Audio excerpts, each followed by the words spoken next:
وأنفقوا مما رزقناكم من قبل أن يأتي أحدكم الموت فيقول رب لولا أخرتني إلى أجل قريب فأصدق وأكن من الصالحين.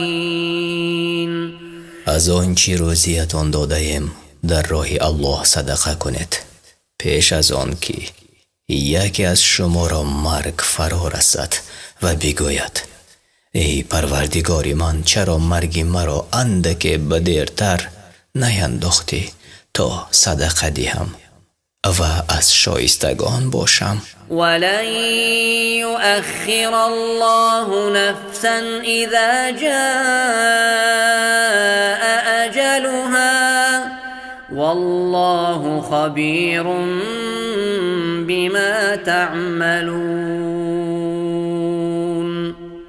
چون کسی اجلش فرا رسد الله مرگ او را به تأخیر یعنی دیرتر نمی گذارد و الله به کارهایی که می کند آگاه است.